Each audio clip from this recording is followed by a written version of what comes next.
BSc Food and Nutrition లో university first rank, second rank, third rank. Sun international, Visakhapatnam, Hyderabad. Telugu ప్రేక్షకులు నమస్కారం. నేను మీ ప్రశాంత్ గుండిలా. ప్రస్తుతం మనతో పాటు ఉన్నారు విజయనగరం ఎంపీ కలిసెట్టి అప్పలనాయుడు గారు. అప్పలనాయుడు గారు, రాష్ట్ర ప్రజలంతా కష్టాల్లో ఉన్నారట, ఎవరిని అధైర్యపడవద్దు, త్వరలోనే మళ్ళీ వైసీపీ ప్రభుత్వం వచ్చేస్తుందని చెప్పి ఇటీవల కాలంలో జగన్మోహన్ రెడ్డి గారు ప్రజలతో ఉద్దేశించి ఒక రకమైన వ్యాఖ్యలు చేసిన పరిస్థితి. నిజంగా కూటమి సర్కారు పాలనలో రాష్ట్రంలో ప్రజలు అంత కష్టాల్లో ఉన్నారో మీరు ఏమైనా చూసారా? ఇప్పుడు జగన్మోహన్ రెడ్డి గారు అసలు ఆయన ఎందుకు ఆ వ్యాఖ్యలు చేస్తున్నాడో ప్రజలు గమనిస్తారు. ఇప్పుడు ఈ 2 yearsలో నిన్ననే మనం పెన్షన్లు చూసుకున్నాం. ఈరోజు ఆదివారం పెన్షన్లు ఉద్యోగస్తులకు ఇబ్బంది అవుద్దని, నెక్స్ట్ వరదలు వచ్చాయని చెప్పేసి ఈరోజు అడ్వాన్స్గా చంద్రబాబు నాయుడు గారు నువ్వు చేసిన ఘనకార్యంకి మొత్తం రాష్ట్రం ఎంత లూట్ అయ్యిందో చూసాం. అయినప్పుడు కూడా తట్టుకొని ఈరోజు అడ్వాన్స్గా పెన్షన్లు ఇచ్చే చరిత్ర ప్రజాప్రభుత్వం చంద్రబాబు నాయుడు గారు ఏర్పాటు చేసి ఈరోజు అమలు చేస్తున్న పరిస్థితి. అదే సమయంలో ఈరోజు వరదలు చంద్రబాబు నాయుడు గారు వర్షాలు పడిన తర్వాత ఈరోజు ఒక ముఖ్యమంత్రి ఈరోజు వన్ టౌన్లో మనం లైవ్ చూస్తే వన్ టౌన్లోనే వరద వస్తుంటుంటే నేరుగా ఆయన పర్యవేక్షణకి వచ్చే పరిస్థితి. అసలు ఎప్పుడైనా తాడేపల్లి నుంచి ప్యాలెస్ నుంచి ఏ రోజైనా ఒక రోజు విపత్తు జరిగినప్పుడు ప్రజలు కలిసే పద్ధతి కానీ మీరేం చేయలేదు. మీ ఆత్మపరిశీలన చేసుకోమని చెప్తున్నాం. ప్రధానంగా ఈరోజు ప్రజాప్రభుత్వం ఎంత బాగుందంటే ఈరోజు సాక్షాత్తు ఉప ముఖ్యమంత్రి పవన్ కళ్యాణ్ గారు ఒక మాట చెప్పారు, సాధ్యం చంద్రబాబు నాయుడు గారు అడ్మినిస్ట్రేషన్లో. ఎందుకంటే ఈరోజు పెన్షన్లు ఇవ్వడం కానీ లేకపోతే అడ్మినిస్ట్రేషన్ కానీ ఆయనకే సాధ్యం, నాకు కాదు. లేకపోతే నాకు కోరుకుండొచ్చు, పక్కవాడు అభిమానులు కోరుకుండొచ్చు, కానీ చంద్రబాబు నాయుడు వల్ల జరుగుతుందని చెప్పేసి ఆయన సాక్షాత్తు ఒక రాష్ట్ర అధ్యక్షుడు, అలాగే ఆయన ఒక లీడరు, అలాంటి వ్యక్తి అలాగే చాలామంది చెప్పిన సందర్భాలు మనం చూసాం.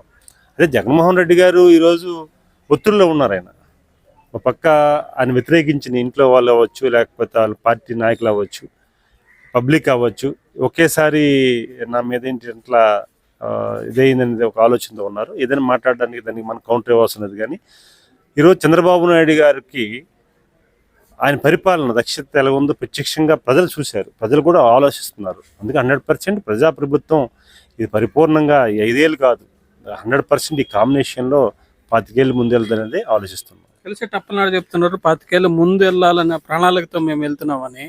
కానీ ఇటీవల కాలంలో మాజీ మంత్రి పేర్ని నాని ప్రెస్ మీట్ పెట్టి రాష్ట్రంలో కూటమికి పాలన చేత కావడం లేదు, ఆ విషయాన్ని డైవర్ట్ చేసేందుకు అనంతబాబు వీడియో అంటూ, ముంబై హీరోయిన్ అంటూ, ఇవన్నీ డైవర్షన్ పాలిటిక్స్ మీరు నడుపుతున్నారని చెప్పి మీ మీద ఆరోపణ.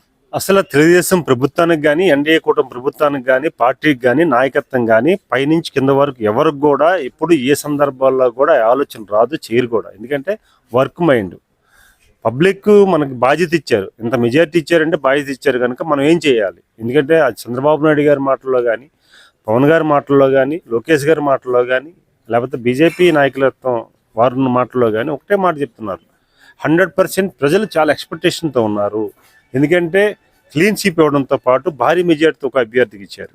దాన్ని బాధ్యతగా తీసుకుని మనం పనిచేయాలి, ఏం చేస్తే బాగుంటుంది అనేది ఆలోచనతో మొన్ననే లోకేష్ గారు 3 రోజులు వచ్చి ఉత్తరాంధ్ర పర్యటన వచ్చి వైజాగ్లో కూర్చున్నప్పుడు మా నాయకత్వానికి కూడా చెప్పాడు ఆయన, ఎవరు ఏ సందర్భాల్లో కూడా ఎక్కడ కూడా ఎటువంటి మాట కానీ లేకపోతే కాదు, మన పనితీరుని ప్రజల్లో ఉండాలి, నిరంతరం పనిచేయాలి, ఎక్కడ కూడా ఇటువంటి గతంలో ప్రభుత్వాలు చేసే నాయకత్వాన్ని మనం ఎక్కడ కూడా 1% కూడా చేయొద్దని చెప్పడం కానీ, ముఖ్యమంత్రి గారు పదే చెప్పడం కానీ, పవన్ గారు కూడా వారు కూడా అదే స్థాయిలో వెళ్ళడం కానీ, ఇవన్నీ చూస్తుంటే వారు కొత్తగా అర్థం కావట్లేదు. ఈ ప్రభుత్వం 25 ఏళ్ళు కాదు 30 ఏళ్ళు ఉంటుంది, ఇది ఏం అర్థం కాక మాట్లాడుతున్నారు. సరే మాట్లాడుకున్నామండి. ముందు ఈరోజు ప్రజాబలం బాగున్నప్పటికి కూడా ఈరోజు వాళ్ళ పార్టీలో ఉన్న నాయకత్వం కూడా వస్తున్నారంటే వాళ్ళు ఆత్మపరిశీలన చేసుకోవాలి. మేము ఇప్పుడు రావాలని కానీ తీసుకోవాలని కానీ ఆలోచన ఎవరికి లేదు. సందర్భంలో ఈ ఎమ్మెల్సీ అనంతబాబు ఆ వీడియోలు టీడీపీ వాళ్ళే మార్ఫింగ్ చేశారని, ఈ ముంబై హీరోయిన్ వ్యవహారం వస్తుంటే అది కూడా మీరే చేయించారని చెప్పారు. ఇప్పుడు దారుణం ఏంటంటే ప్రభుత్వం ఉన్నప్పుడు ప్రజలు ఎన్నుకున్న ప్రజాప్రతినిధులు ప్రతి ఒక్కరు గౌరవంగా ఉండాలి ఫస్ట్ ఆఫ్ ఆల్. రెండోది ఏంటంటే అధికారులు కూడా ఏ పరిపాలన నాయకత్వం చేసే నాయకుడు ఏ రకంగా ఉంటే అధికారులు కూడా అలా నడవడానికి ఉదాహరణ మొన్న బొంబాయి నటి ఇష్యూ. ఒక ఐఏఎస్ ఐపీఎస్ చదువుకున్న వ్యక్తులు ఎంత ఉందాగా ఉండాలి, ఏ రకంగా ఆలోచించాలి. నాయకులు ఒకరిద్దరు ఎవరైనా తప్పు చేస్తే దాన్ని మందలించాలి, కౌన్సిలింగ్ చేయాలి, లేకపోతే అది కాదని చెప్పాలి. చట్టం ఉంటుంది, ఆ చట్టానికి అనుగుణంగా నడవాలి.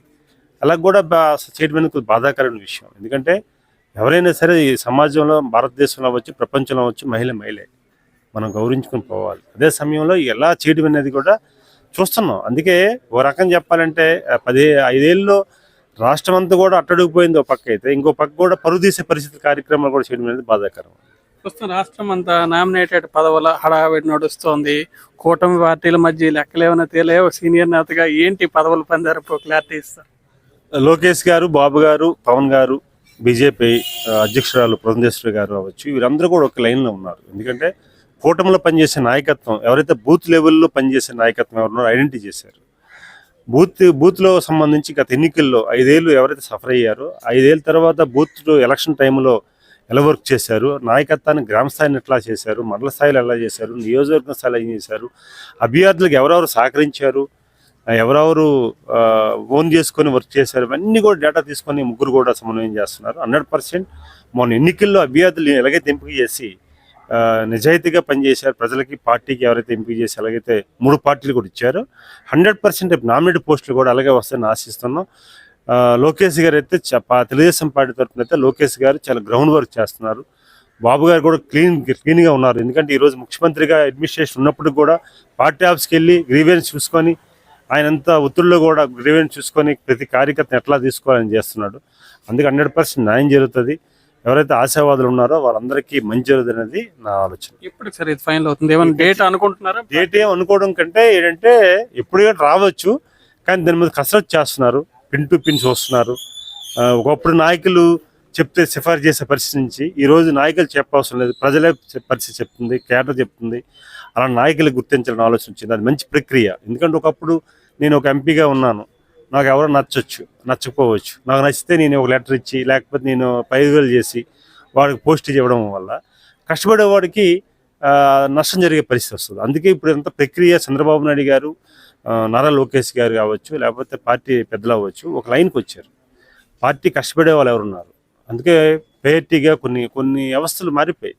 అందుకే ఇప్పుడు మేము ఎంపీలుగా ఎన్నికైన మేము కానీ ఎమ్మెల్యేలుగా ఎన్నికైన చూసాం. మనం సామాన్య కార్యకర్తల నుంచి పొజిషన్ తీసుకురావడం అన్నీ కూడా చూసాం. అందుకే రేపు కూడా సంస్థాగత ఎన్నికలు అవ్వచ్చు, లేకపోతే నామినేటెడ్ పోస్టులు అవ్వచ్చు, గ్రౌండ్లో పబ్లిక్కి ఎవరైతే అందుబాటులో ఉంటారో, పార్టీ ప్రయోజనానికి ఎవరైతే వారు నిరంతరం కష్టపడతారో వాళ్ళందరికీ కూడా ఎవరి రికమెండేషన్ కూడా అవసరం లేదు.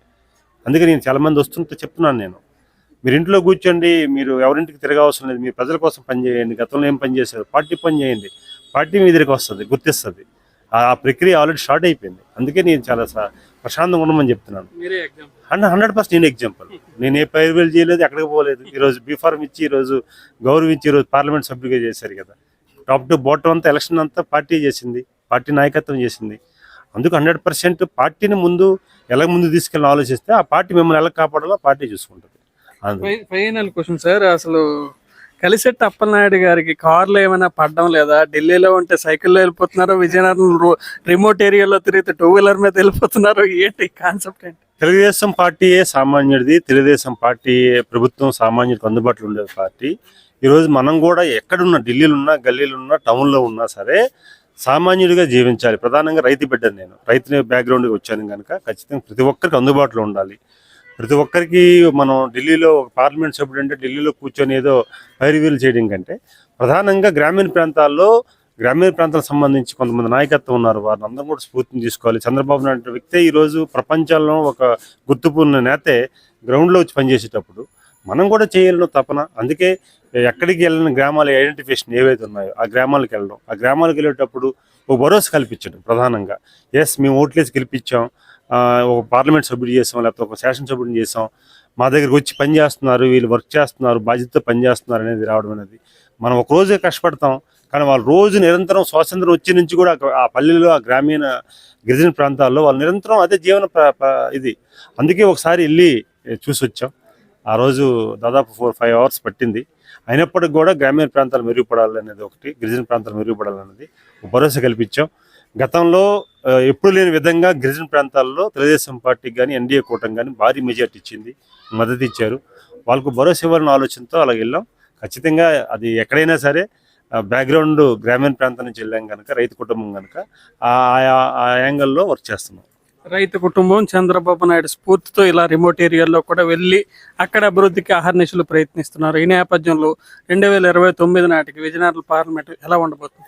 100% విజయనగరం పార్లమెంటే కాదు, ఈరోజు ఉత్తరాంధ్ర తీసుకుంటే ఉత్తరాంధ్రలో ప్రతి వ్యక్తి నాయకత్వం కూడా ప్రతి ఒక్కరు కూడా అదే భావంతో పనిచేస్తున్నారు. ఒక తెలుగుదేశం పార్టీకితో పాటు ఎన్డీఏ కూటమి కూడా సమన్వయంగా పనిచేస్తున్నాం కనుక మంచి రిజల్ట్ వస్తుంది.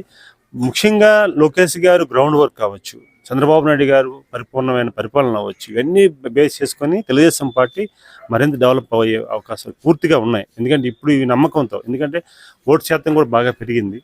ఎందుకంటే రెండో పిచ్చేది పార్టీకి అవకాశాలు ప్రజలు ఇవ్వరు. ఇప్పుడున్న ప్రభుత్వం గతంలో మనం చూసాం, ఇప్పుడు దాదాపు రెండు నెలలు దాటిన తర్వాత కూడా అసలు మనం ఇప్పుడు 2-3 సంవత్సరాలు అయ్యే ఒక అనుభూతి కలుగుతుంది. ఈ 2 సంవత్సరాల్లోనే మంచి మంచి సంస్కరణలు తీసుకొచ్చి ప్రజలకు అందుబాటులో ఉండే సంస్కరణలు తీసుకొచ్చి అందరికీ మేలు జరగాలి, ఎక్కడ కూడా తప్పు జరగకూడదు, ప్రజాప్రతినిధి అంటే ప్రజా సేవకుడిగా ఉండాలని ఇవ్వడం. అందుకే ఎక్కడ కూడా ఒక తప్పు చూడండి, ఒక ఎమ్మెల్యేలు కానీ ఎంపీలు కానీ లేకపోతే మంత్రులు కానీ ఎక్కడ కూడా ఎమ్మెల్సీలు కానీ ఎక్కడ కూడా ఇటువంటి తప్పు చేయకూడదని ఆలోచన. ఏదైనా తప్పు మాట ద్వారా జరిగినా లేకపోతే చేతుల ద్వారా జరిగినా సరే అవర్స్లో కౌన్సిలింగ్ ఇచ్చి బాబు గారు సెట్ చేసే పరిస్థితి గతంలో ఇప్పుడు మనం చూడలేదు. ఇది అది చంద్రబాబుగా సాధ్యం కనుక 100% ఎప్పుడు కూడా విజయనగరం పార్లమెంటే కాదు, ప్రదే కాదు, శ్రీకాకుళం అవ్వచ్చు, ఉత్తరాంధ్ర విశాఖపట్నం అవ్వచ్చు, ఉత్తరాంధ్రలో 100% మంచి మేలు జరుగుతుంది. 2029లో ఈ మెజారిటీ ఎలాగైతే ఉందో 100% అది కొనసాగుతుంది. ఇంకా కావాలి ఎక్కువ మెజారిటీ వస్తుంది. Thank you.